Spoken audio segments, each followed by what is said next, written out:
And now the best part of the film festival, and that is meeting the filmmakers. Joining me, Lee Storey, whose baby is Smile Till It Hurts, producer, director, writer, everything. And it really is your baby, right? Definitely my baby, and then some. But I need to launch this one, just send it off to college, like a good documentary. Exactly, exactly. Okay, it's time to fly now. It's time to fly. Exactly. Well, for those people who didn't get an opportunity to watch it, tell us about it. Where did it come from? Where did the idea come from? Well, Smile Till It Hurts is about Up With People.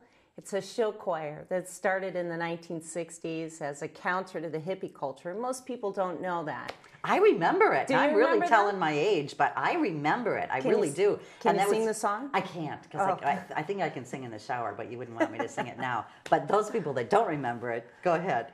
Well, they were a show choir that traveled all over the world. There were about 150 students in the cast, and they would sing very popular, sappy, Disney-like songs and encourage people into positive action. That was their goal and their stated agenda. And they ended up with a mission and became mainstream, eventually performing at 4 Super Bowl halftime shows. Many people remember that. Or they might remember them being parodied on South Park, Simpsons, David Letterman, American Idol, Glee, you know? I mean, Glee will also tell you that. Squeaky clean. Very squeaky clean, absolutely. A great representation of everything you'd want your children to be. Yeah. Exactly. Well, how did this idea come about then for the documentary? Oh, that's a great question, because I keep asking how do these things germinate and grow until they become this baby you have to launch and go to college someday. But, well, I married an uppie, and he didn't really talk about his experience in Up With People until a good 15 years into our marriage. So I never knew that he actually, in his former life, was a featured spokesperson for the group in the 1960s. I know. I mean, you kind of find these things out. Now, every now and then he would sing these little ditties to our children and that kind of thing. But we knew it wasn't a topic that you could discuss. It was clearly off the table. And I always wondered why. Yeah. And every now and then he would give us a glimpse about traveling with this troupe and meeting heads of state and the kings and popes, but he would always say it in a fantasy kind of story with the children.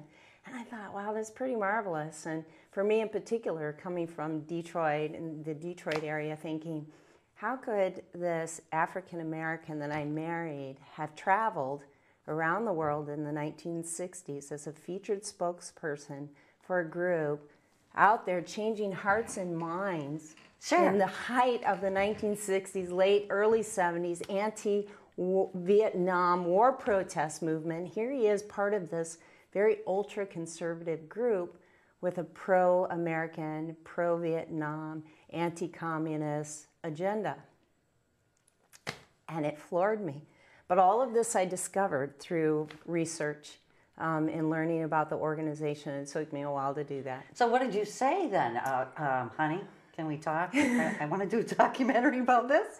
Well, that's the lesson in all of this. Never keep anything from your spouse or a significant other. They might make a documentary about it, but it's really not, my story of uncovering Up With People or my relationship with my husband. But it really is more of the story of those who participated in the group, their idealism, their loss of idealism when they learned that they didn't change the world, and a little bit of that regained, because it's something you really do want to encourage and appreciate. We all have it when we're 18.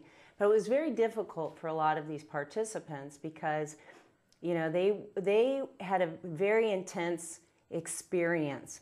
The organization was quite controlling. They emerged from a religious sect that had very cult-like attributes. Arranged marriages. They controlled, sex and marriage, whether you could have children, a variety of things. And it was something that they had to break away from when they organized in 1968 and tried to launch on the world.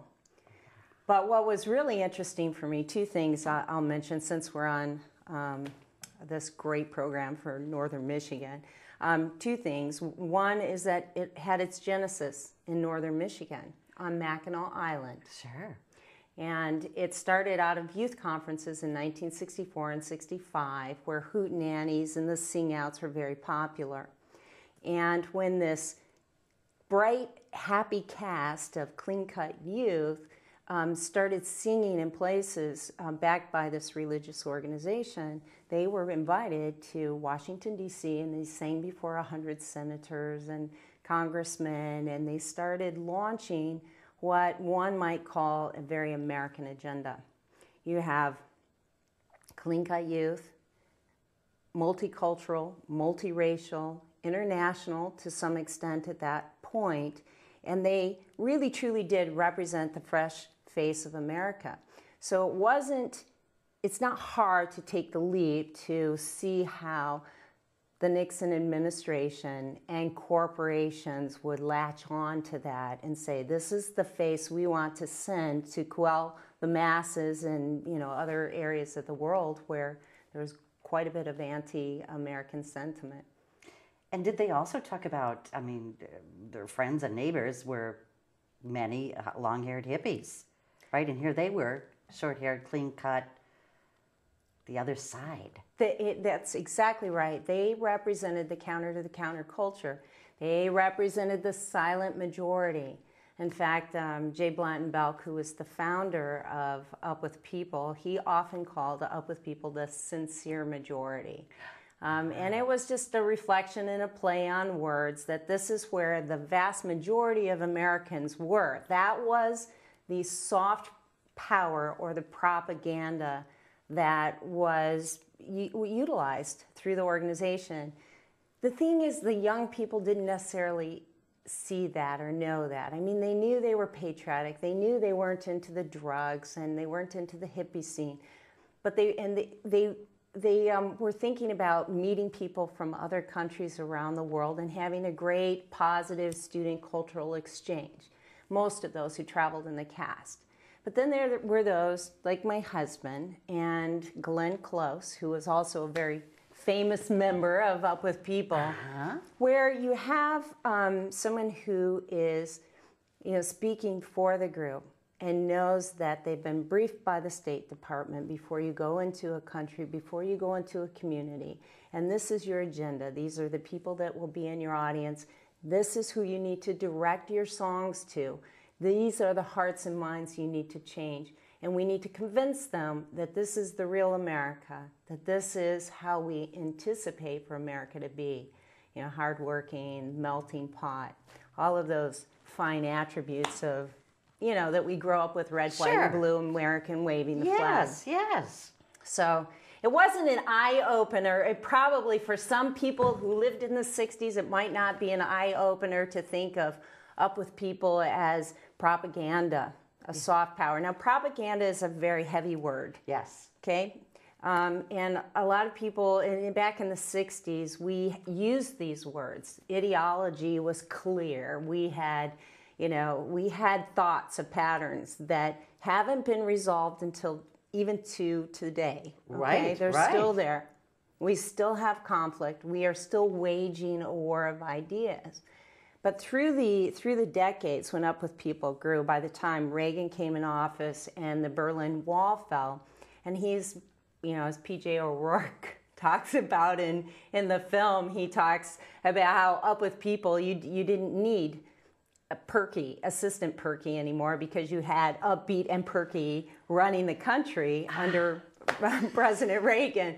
So anyways, Up With People really lost its early core relevancy at that point. And, you have the rise and decline of an organization that has, performed to 20 million people worldwide. Mm-hmm.